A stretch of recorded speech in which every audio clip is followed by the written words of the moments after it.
donné, je sais que je les empoisonne et c'est insupportable.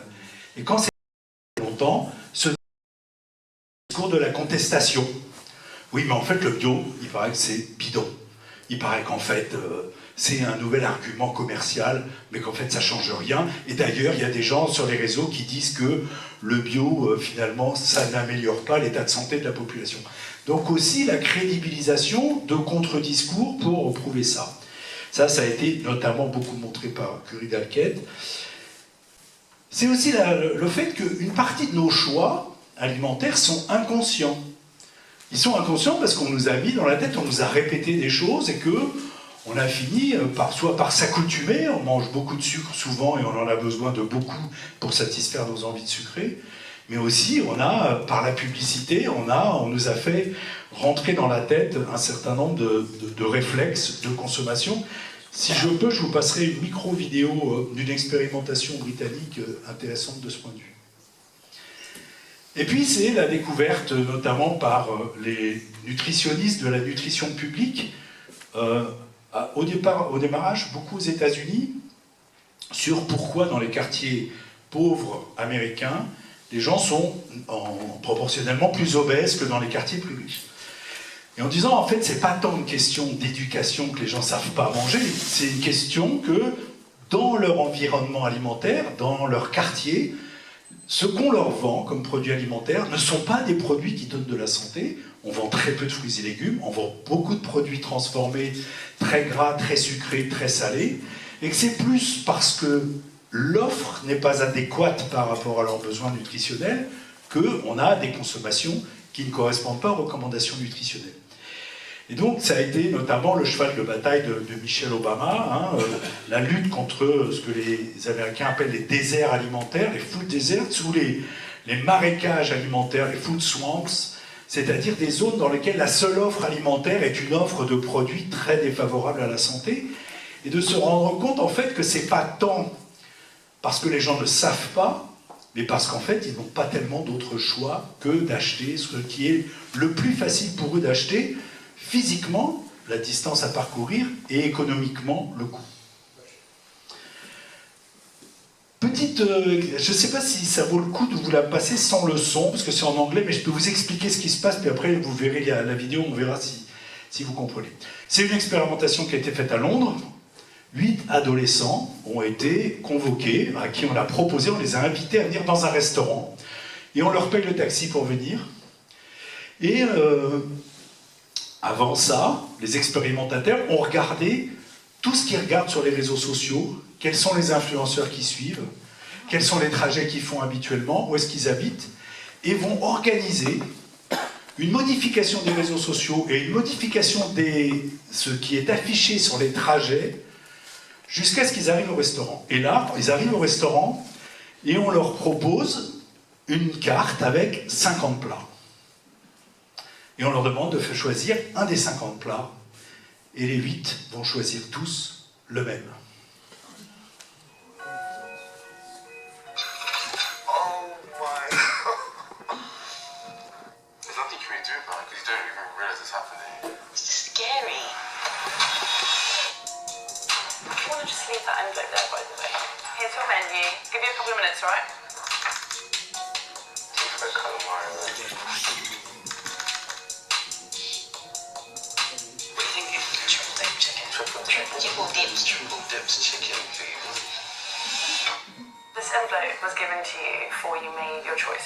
On leur a donné une enveloppe avant qu'ils fassent le choix. Oh my god. That's just crazy. There was other things that I wanted on this menu. That's so weird. How did you do that?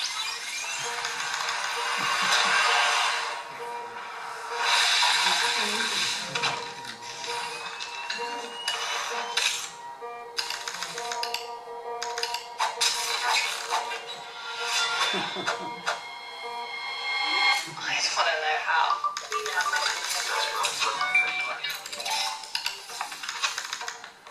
I've seen that. Dr. Alex, the guy from Reviver. Yesterday I saw this on my feed. I was thinking he's a doctor, but he's eating greasy food. It's Anton. I saw that when I looked on his thing as well. Big smile after. I feel like that was delicious. Oh, wow. Scroll right. You wouldn't like it, but that is so weird. Hello. Shrimp chicken. You can't resist. Oh, wow. I didn't even notice that. That's crazy. I didn't notice that on the seats, actually, I'm not going to lie to you. I remember like the colours more so than the actual thing on it. Oh, yeah. I didn't even notice. That was on the wall as well. I can't remember it. I don't remember that. Really, it's like subconsciously. Playing Chicks Unite. I suppose it all really does influence you then, doesn't it? I think this method of marketing in the food industry is wrong. Scary. Just like pushing us towards things that are maybe best for us. The fact that I didn't notice anything, but I had it in my head, it's just scary. There's nothing you can really do about it because you don't even realise it's happening.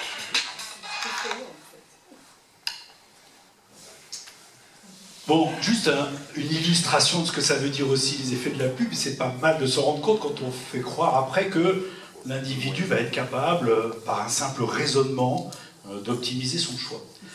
Je vous ai présenté ici trois travaux importants. Le premier, c'est le panel d'experts de haut niveau, le groupe d'experts de haut niveau sur la sécurité alimentaire et la nutrition des Nations Unies.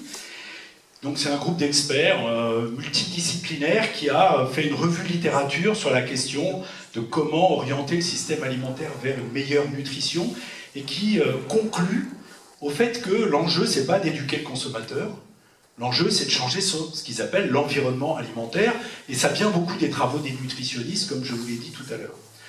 Le deuxième, c'est un travail qui est une grande synthèse de travaux de géographes et d'urbanistes, qui réalisent que la façon dont on installe les commerces dans la ville, dont on installe des jardins, des marchés, des commerces de proximité, ou des supermarchés ou en périphérie des villes, a une très forte influence. On a la chance, avec Nicole, d'avoir mené à Montpellier la première étude réelle pour essayer de mesurer véritablement quel est l'impact de la proximité de magasins qui vendent des fruits et légumes ou qui vendent des produits bio sur la consommation de fruits et légumes ou de produits bio, toutes choses égales par ailleurs, à même niveau de revenus, d'éducation, d'âge, etc. Et effectivement, on montre bien que le fait de l'avoir pas loin de chez soi, simplement, géographiquement, déjà, facilite la consommation.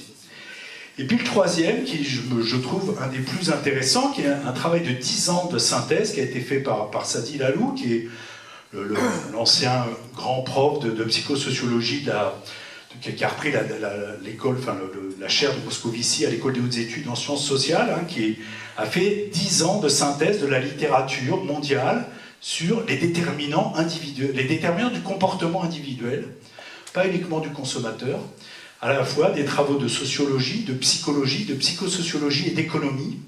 Et donc, il en tire une théorie qui est illustrée par ce schéma qui est sur cette couverture et que je trouve très, très parlant. Il montre qu'on a bien ce triangle que vous voyez se dessiner au milieu, qui est un triangle de liberté dans lequel vous faites vos choix, mais que cette liberté, en fait, elle est complètement encadrée par 3 types de ce qu'il appelle, lui, des installations. Et alors, il distingue des installations du cognitif, c'est-à-dire, effectivement, notre connaissance, notre prédisposition, ce qu'on a appris consciemment, mais aussi inconsciemment, par la publicité, c'est ce qu'on vient de voir dans la vidéo, va effectivement orienter votre choix. Mais ça ne suffit pas, c'est aussi l'accessibilité, c'est l'environnement matériel, c'est l'environnement pratique, donc c'est à la fois l'environnement physique, est-ce que c'est loin ou est-ce que c'est proche? Est-ce que c'est tout en bas des rayons ou est-ce que c'est à portée de vue? Est-ce que c'est en bordure de caisse au moment de payer pour les enfants, à la hauteur des yeux des enfants ou pas? Et que donc, l'accessibilité physique, l'effort à faire pour choisir, eh ben, en fait, il joue, mais également, bien évidemment, l'accessibilité économique. Si c'est pas cher, eh ben, ça oriente votre consommation à aller vers plus, si c'est cher, à aller vers moins, dans certaines limites. Alors évidemment, c'est totalement révolutionnaire de dire ça pour une économie libérale qui considère que le prix, c'est le résultat d'une offre et d'une demande indépendantes les unes des autres. Et là, ce que ces travaux assument, c'est de dire, en fait, la demande, elle est complètement aussi influencée par l'offre. Et elle est construite par l'offre, elle n'est pas complètement indépendante de l'offre. Et puis enfin, la troisième, c'est l'environnement social.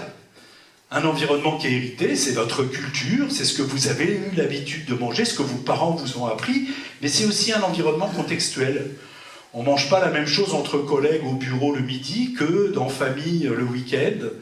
Et vous voyez par exemple qu'un enfant qui arrive à Noël et qui déclare à ses parents qui viennent de cuisiner la dinde que ah ben moi je mange plus de viande, eh ben c'est compliqué à assumer socialement. Ça veut dire qu'on se met en rupture par rapport à une norme sociale qui fait que la famille elle se retrouve autour d'un plat de viande à Noël.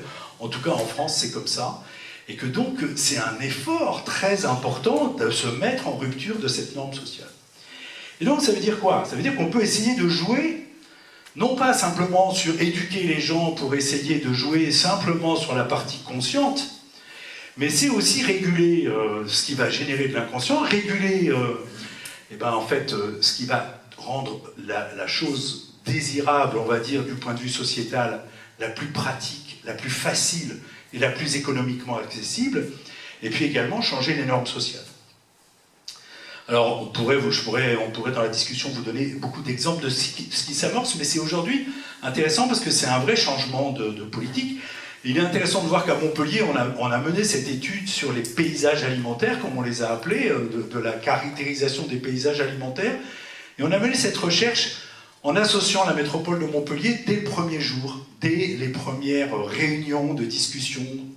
Et le fait que la métropole ait été associée tout au long du processus, pendant les 4 années de la recherche, fait qu'aujourd'hui la métropole a décidé, depuis l'année dernière, de mener une politique de transformation de ces paysages alimentaires. Mais qui, du coup, a l'influence d'orienter notre environnement? Parce que quand vous regardez le débat aux États-Unis, qui a été lancé par Michelle Obama sur la lutte contre les déserts alimentaires, elle a fait l'objet d'une très très forte opposition des républicains qui ont dit « mais ça, c'est une forme de communisme déguisé, vous voulez orienter, limiter le choix des gens, on est dans un pays à philosophie libérale, les gens doivent rester libres, il suffit de les informer et ils vont faire le choix qu'ils estiment, eux, en leur âme et conscience, le meilleur pour eux. Et c'est l'agrégation de ces choix qui fera orienter la société. » Dire qu'on va se mettre à orienter la société en jouant sur les prix pour orienter la demande, en jouant sur la facilité d'accès, en jouant sur les normes sociales, comme d'ailleurs les Américains l'ont fait avec les séries télévisées pour arrêter de fumer, de boire de l'alcool. Si vous regardez toutes les chaînes publiques américaines, personne ne fume et personne ne boit d'alcool sur ces chaînes. Il faut payer sur les chaînes privées pour voir les gens boire de l'alcool. Mais ça veut dire en fait qu'ils ont très bien su comment on construit aussi de la norme sociale. Donc ça veut dire que ça pose la question de savoir qui décide de la création de nos environnements et de nos paysages alimentaires.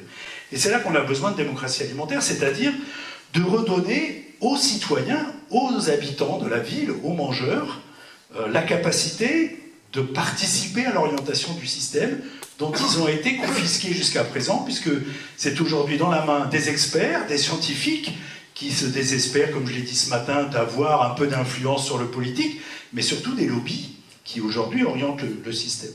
Très concrètement, ça veut dire quoi? Ça veut dire la multiplication maintenant depuis quelques années. Alors c'est les Canadiens qui ont commencé les premiers avec ce qu'ils appellent les tables de la sécurité alimentaire dans les quartiers, des gens qui se réunissent et qui font des propositions à leur maire d'arrondissement pour changer le paysage alimentaire de leur quartier, mettre en place une boutique, changer ce qu'il y a dans les rayons des boutiques existantes, créer des jardins, créer des marchés, et donc de participer directement et de dialoguer avec les responsables politiques. Donc à Montpellier, Patrice en a parlé tout à l'heure, depuis maintenant 3 ans et demi, existe ce qui s'appelle le comité citoyen de l'alimentation, 70 personnes, qui effectivement se réunissent tous les mois depuis plus de 3 ans, enfin tous les samedis, une fois par mois, qui ont demandé à être formés sur les enjeux de l'alimentation et qui ont décidé de créer un système de solidarité alimentaire qui s'appelle la Caisse alimentaire commune. J'en dis pas plus parce que demain, Pauline Scherer, qui a animé ça, va venir vous la présenter. Mais ce qui est intéressant, c'est que c'est un processus de construction d'une amorce, c'est une amorce de démocratie alimentaire, alors qui ne vient pas en l'occurrence de la métropole de Montpellier, qui vient vraiment de la société civile, mais sur laquelle la métropole a dit « mais moi ça m'intéresse d'avoir un dispositif qui permet un dialogue directement avec les habitants » et sur la politique de construction des paysages alimentaires que la métropole s'est donné comme objectif, elle a décidé de le faire avec les citoyens. C'est d'institutionnaliser dans la construction des politiques publiques la participation des citoyens. Là, je peux vous donner... je viens de vous donner le deuxième exemple. La politique de transformation des paysages alimentaires de la métropole va se faire avec la participation d'habitants qui vont progressivement être formés pour être capables de dialoguer avec les urbanistes sur comment on veut faire évoluer nos paysages alimentaires demain avec des changements qui arrivent, hein, la livraison, la commande numérique, etc. Donc là, c'est vraiment l'idée d'une institutionnalisation de la participation citoyenne dans la construction d'une politique et son suivi. Et puis un autre exemple, et Nicole pourrait aussi en témoigner, parce qu'elle fait partie du Conseil national de l'alimentation, qui a été d'associer ce qui s'est appelé les personnes concernées, donc des gens qui vivent la précarité alimentaire, pour construire l'avis du Conseil national de l'alimentation, en fait, pour le faire avec des personnes concernées, et pas uniquement entre les seuls membres du Conseil national de l'alimentation. Et avec une réflexion en cours du CNA, c'est est-ce qu'on peut progressivement essayer d'associer davantage les citoyens à la réflexion. Et puis je me permets de citer ce dernier exemple, parce que je pense qu'il peut intéresser le cercle zététique aussi. À Montpellier, on vient de créer, avec Pauline Scherer, que vous verrez demain, un laboratoire participatif de recherche, c'est-à-dire un laboratoire dans lequel les chercheurs et les habitants sont associés depuis la définition même des sujets qu'on va traiter, le choix des méthodologies, pas forcément toujours la collecte des données, mais en tout cas leur interprétation et leur implication politique ou leur implication pour l'action, et bien de le faire sur un certain nombre de sujets qui préoccupent les citoyens. C'est notamment le suivi de la caisse alimentaire, la politique de paysage alimentaire, la construction des maisons solidaires d'alimentation. Ça veut dire aussi l'idée que cette démocratie alimentaire qu'on veut mettre en œuvre, qu'on expérimente seulement, on veut la faire aussi dans le milieu de la science, qui s'est éloigné des citoyens, que les citoyens ne comprennent pas. Et là, c'est l'idée de recréer, en fait, de montrer qu'on peut travailler avec des habitants pour faire de la recherche, à partir de leurs questions, à partir aussi, alors c'est vrai, de leurs intuitions, mais n'empêche que derrière, c'est bien un travail scientifique qu'on fait, justement, mais de dialogue entre, on pourrait dire, une intelligence du sensible que portent beaucoup les citoyens, et une intelligence de raisonnement que portent beaucoup les scientifiques, mais c'est comment marier les deux, et comment, en tout cas, permettre ce dialogue entre citoyens et scientifiques. Je m'arrête là. Voilà, merci beaucoup.